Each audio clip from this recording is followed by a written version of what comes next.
warahmatullahi wabarakatuh. Perkenalkan, nama saya Reuben Raffensyah Purnomo dari SMAN 46 Jakarta, kelas 12-2, ingin menceritakan kembali sebuah novel atau ingin menjelaskan sebuah novel yang berjudul Namaku Alam, karya Leila Jundari. Nah, penerbitan di Perpustakaan Populer Gramedia tahun 2023 di kota Jakarta yang berjumlah halaman 430 halaman yang isi ditata hanya 424 halaman yang terbagi dalam 12 bab. Alasan saya memilih novel ini karena novel ini menceritakan kisah kelam pasca September 1965. Novel ini juga spin-off dari karya Leila terdahulu, yaitu novel yang berjudul Pulang, yang menyajikan ketegangan di penghujung tahun 1965 dan 1998 saat Orde Baru menemui ambang usianya.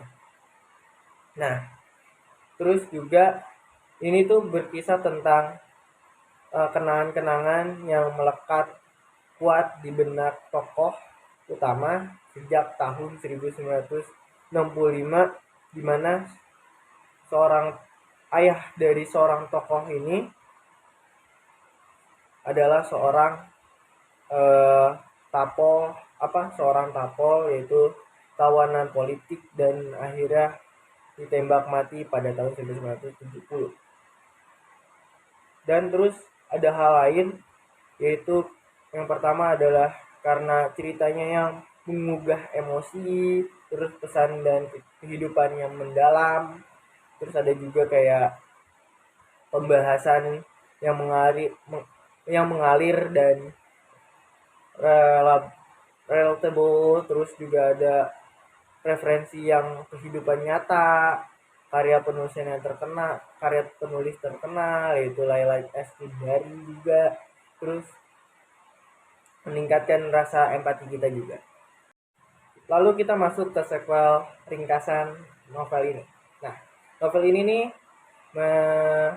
mengisahkan tentang perjalanan hidup seorang anak laki-laki bernama Alam yang tumbuh dalam keluarga yang tidak sempurna, di mana Alam harus menghadapi berbagai konflik dari internal maupun eksternal sejak kecil.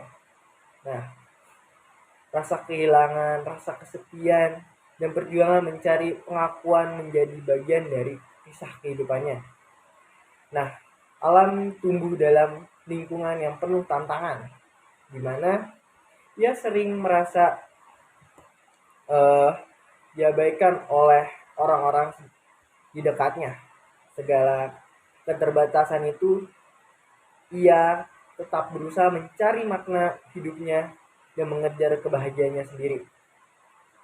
Perjalanan ini membawanya pada pengalaman berharga tentang keluarga, terus persahabatan, cinta, maupun impian. Novel ini juga menyoroti bagaimana Alam mencoba membangkitkan dari keterpurukannya dan menghadapi berbagai rintangan dengan tekad yang kuat. Dalam prosesnya, ia belajar menerima dirinya sendiri, berdamai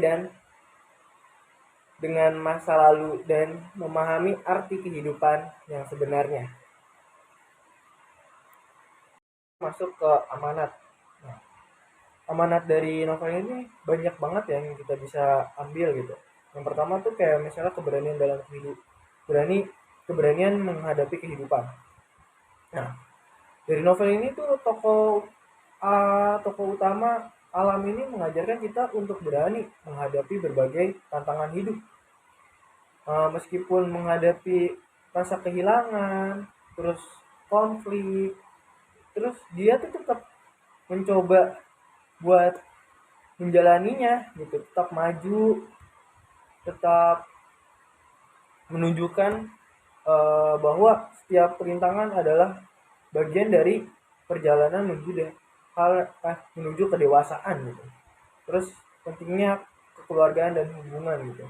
Di novel ini tuh sangat menyoroti pentingnya dukungan keluarga dan orang terdekat dalam kehidupan gitu. Apalagi dalam keadaan kita tuh lagi down, terus banyak pikiran dan konflik di sekitar. Meskipun hubungan keluarga tidak selalu sempurna gitu, memelihara komunikasi dan saling pengertian dapat membantu memperbaiki hubungan yang retak. Terus ada lagi perjalanan berdamai dengan masa lalu.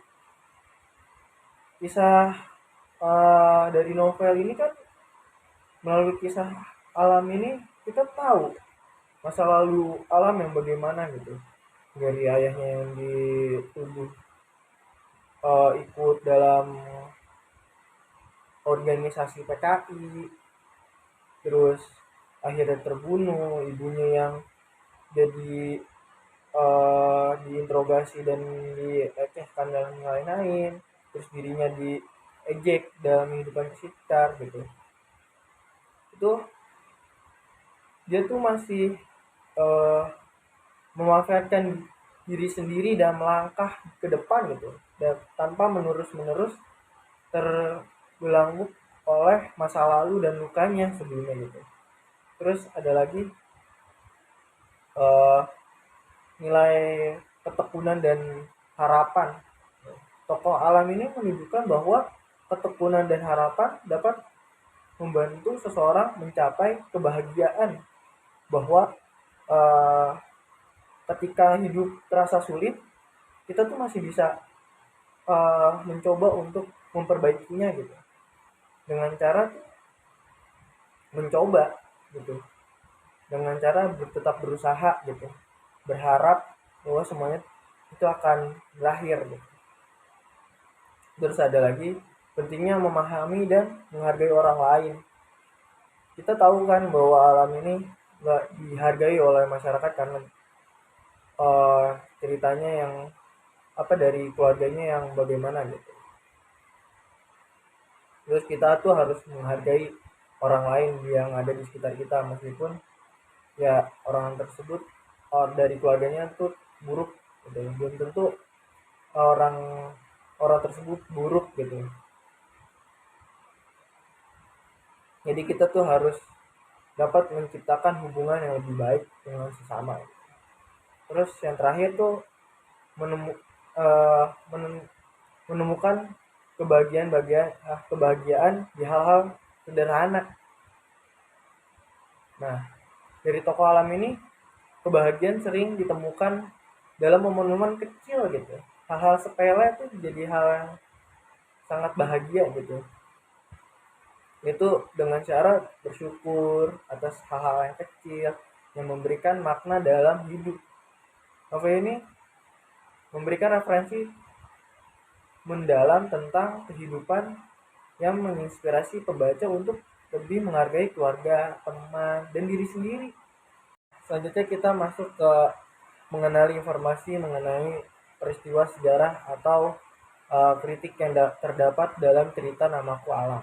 Nah, dalam konteks sejarah dan cerita, peristiwa ini kan ngambil secara fenomena sosial yang terjadi gitu dalam kehidupan nyata, yaitu dimana ngambil pada saat Orde Baru, yaitu September 1998, dimana itu terjadinya G30S gitu, yang gencar-gencar pembunuhan dan segala macam gitu. Terus selanjutnya kita masuk ke kritik sosial dalam novel tuh. Itu pertama tuh ada kesetimpangan keluarga dan lingkungan sosial gitu, dimana novel ini tuh mungkin mengangkat isu kesetimpangan hubungan keluarga dan berbagai hal-hal yang mencerminkan masalah dalam masyarakat yang lebih luas, seperti kurangnya perhatian terhadap perkembangan anak di lingkungan tertentu. Misalnya kayak alam ini tuh diperlakukan tidak sepantasnya gitu, dengan tidak diperlakukan sama dengan anak-anak yang lain. Itu salah satunya gitu. Terus ada lagi kritik terhadap sistem pendidikan. Uh, Alam tuh menghadapi tantangan di sekolah ataupun dalam pendidikan itu tidak layak gitu. Mencerminkan kritik terhadap sistem pendidikan atau cara pendidikan yang diterapkan di masyarakat gitu. Seorang anak ya tapol diperlakukan tidak semestinya gitu, tidak sama dengan anak-anak lain. Terus kritik kritik terhadap pola asuh. Hubungan antara alam dan keluarga dapat menjadi simbol yang kritik terhadap pola asuh yang kurang suportif atau minimum komunikasi gitu, yang berujung pada dampak emosi terhadap anak. Jadi kayak alam ini diperlakukan tidak baik oleh ibunya sendiri gitu. Selanjutnya tuh perjuangan individu sebagai referensi sejarah. Perjalanan alam mungkin menggambarkan perjuangan generasi muda pada saat itu tuh untuk memenuhi jati diri di tengah konflik sosial dan budaya. Ini biasanya menjadi simbol dari perubahan generasi dan perjuangan melawan keterbatasan yang diwariskan oleh lingkungannya sendiri. Terus selanjutnya ada isu psikologis dan identitas. Di novel ini tuh menceritakan banget di mana dilihat sebagai kritik terhadap kurangnya perhatian pada kesehatan mental, terutama di lingkungan keluarga. Penulis yaitu Laila ingin menunjukkan pentingnya perhatian terhadap aspek emosi anak dalam membentuk karakter mereka. Selanjutnya kita masuk ke bagian penyampaian data objektif mengenai peristiwa sejarah tersebut atau kritiknya mengenai dengan cerita novel Nama Kuala. Masuk ke ini tuh pertama tuh kita masuk konteks sejarah dalam Nama Kuala gitu. Kritiknya tuh terdapat dalam pola asuh tradisional. Yaitu pola asuh tradisional seringkali dalam cerita di Indonesia tuh seringkali menekankan hierarki, di mana anak tidak memiliki banyak ruang untuk menyuarakan perasaan mereka gitu. Menurut data pun begitu. Menurut data laporan UNICEF 2022, pola pengasuhan di Indonesia menunjukkan pergeseran dari metode alternatif menuju metode yang lebih suportif. Namun banyak keluarga yang masih menghadapi tantangan dalam memberikan perhatian emosi kepada anak-anak mereka. Jadi udah terbukti gitu gimana susah untuk pindah dari sesuatu hal yang suportif, dari hal yang hierarki ke suportif. Terus ada lagi kesejahteraan emosi dalam keluarga Indonesia. Dari kisah tokoh alam yang tumbuh dalam lingkungan yang penuh tekanan dan rasa tidak diterima, sebuah kritik terhadap kurangnya komunikasi dalam keluarga Indonesia gitu. Fenomena ini sering ditemukan di masyarakat di mana tekanan ekonomi dan budaya membuat perhatian pada kesehatan mental sering diabaikan gitu. Data pendukung itu kayak data pendukungnya ada gitu. Studi dari Universitas Indonesia 2019 menunjukkan bahwa komunikasi keluarga yang buruk adalah salah satu penyebab utama stres anak dan remaja Indonesia. Yang kedua ada kritik sosial dalam novel gitu. Kritik sosial dalam novel Alam Namaku Alam. Nah, yang pertama tuh kritik terhadap sistem pendidikan. Nah, dari novel ini tuh menggambarkan pengalaman alam di sekolah. Hal ini tuh menjadi kritik terhadap sistem pendidikan di Indonesia yang kadang terlalu fokus pada hasil akademik tanpa memperhatikan perkembangan emosi siswa gitu. Nah, dimana sistem pendidikan di Indonesia tuh sering dikritik karena kurangnya perhatian terhadap kebutuhan individual siswa. Laporan laporan ini tuh disampaikan oleh Kementerian Pendidikan 2021 menunjukkan bahwa banyaknya siswa yang merasa tertekan karena sistem pendidikan yang kompetitif. Terus selanjutnya ada kepentingan sosial dan emosi. Nah, dari cerita alam ini mungkin juga menggambarkan berbagai tekanan sosial mempengaruhi perkembangan anak.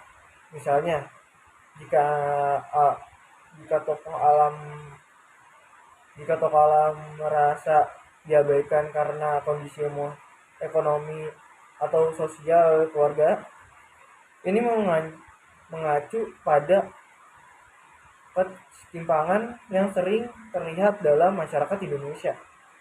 Nah, menurut studi Bank Dunia 2020 menunjukkan bahwa anak-anak yang keluarga dengan pendapatan rendah sering menghadapi lebih banyak tantangan emosional dibandingkan mereka yang berasal dari keluarga yang mendapatkan pendapatan yang lebih tinggi.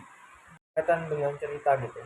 Yang pertama tuh perjuangan alam sebagai referensi sosial gitu. Kita kan bisa lihat tuh bahwa kehidupan alam tuh mencerminkan referensi bahwa anak Indonesia tuh tumbuh dengan lingkungan yang kurang sportif. Terus ada juga hubungan dengan perubahan budaya. Dimana di novel Namaku Alam ini juga biasa diperlihatkan sebagai referensi perubahan budaya di Indonesia, di mana generasi muda mulai mencari kebebasan emosional dan identitas pribadi tentang nilai-nilai tradisional yang kuat. Nah, cukup sekian dari apa yang saya sampaikan. Kurang lebihnya maaf. Wassalamualaikum warahmatullahi wabarakatuh.